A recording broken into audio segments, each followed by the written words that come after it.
नमस्कार। सोचिए जरा, 8 साल का लंबा इंतजार, हजारों उम्मीदें और फिर अचानक एक झटके में सब कुछ रुक जाता है। कुछ ऐसा ही हुआ है झारखंड में टीचर बनने का सपना देख रहे कैंडिडेट्स के साथ।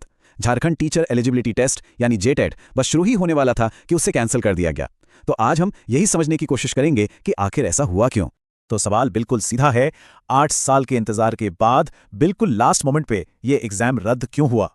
आखिर इस फैसले के पीछे वजह क्या थी? चलिए इस पूरे मामले को एक एक करके समझते हैं। सबसे पहले तो ये जान लीजिए कि ये खबर पक्की है। झारखंड एकेडमिक काउंसिल का वो एडवर्टाइजमेंट जिसके हिसाब से 21 अप्रैल से एप्लीकेशन शुरू होनी थी, अब उसे कैंसिल कर दिया गया है। ये एक बहुत ही अचानक लिया गया फैसला है जिसने हजारों कैंडिडेट्स को कंफ्यूजन में डाल दिया है। तो इस पूरे मामले की जड़ में है एक भाषा का विवाद। जी हाँ, यही वो सबसे बड़ी वजह है जिसने इस एग्जाम पर रोक लगा दी। चलिए समझते हैं कि ये पूरा विवाद आखिर है क्या और शुरू कैसे हुआ। देखिए, सारी प्रॉब्लम की जड़ यहीं से शुरू होती है। जो नई गाइडलाइंस थी ना, उनमें लैंग्वेजेस को लेकर एक बहुत बड़ा इम्बैलेंस था। हुआ ये कि भोजपुरी, अंगिका और मगही जो 10 से भी ज्यादा जिलों में बोली जाती हैं, उनको लिस्ट से ही बाहर कर दिया। और वहीं दूसरी तरफ ओडिया, जो सिर्फ 2 जिलों के कुछ हिस्सों में बोली जाती है, उसे शामिल कर लिया गया।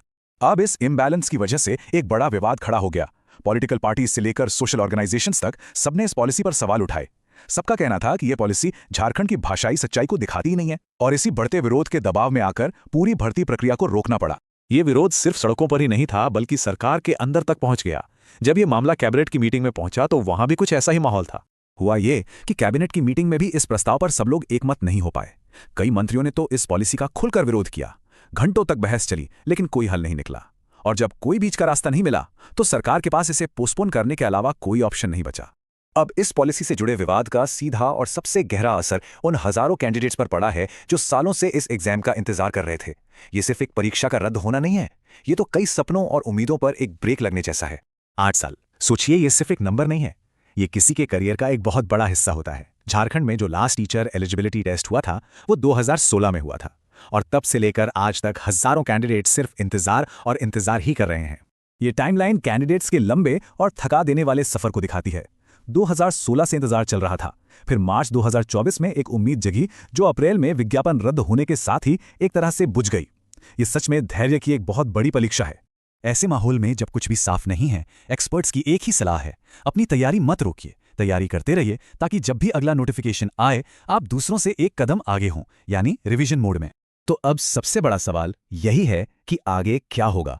क्या ये प्रोसेस फिर से शुरू होगा, और अगर होगा तो कब और कैसे? चलिए देखते हैं कि इस प्रॉब्लम को सॉल्व करने के लिए क्या क्या कदम उठाए जा सकते हैं। तो आगे का रास्ता क्या हो सकता है? इसमें ये 3 स्टेप्स होंगे। सबसे पहले सरकार को इस विवादित भाषा नीति को बदलना होगा। दूसरा, कैबिनेट में सबकी सहमति से एक नई पॉलिसी बनानी होगी। और तीसरा, जब ये नई पॉलिसी बन जाएगी, उसी के आधार पर एक नया एडवर्टाइजमेंट जारी किया जाएगा, और तभी ये प्रोसेस फिर से शुरू हो पाएगा। और आखिर में ये पूरा मामला एक बहुत जरूरी सवाल खड़ा करता है। झारखंड जैसे स्टेट में जहां इतनी भाषाएं बोली जाती हैं, वहां ऐसी पॉलिसी कैसे बने जो हर कैंडिडेट के लिए फेयर हो और सबको बराबर का मौका दे। और ये चैलेंज सिर्फ सरकार के लिए नहीं है, ये तो पूरे राज्य के भविष्य के लिए बहुत जरूरी है।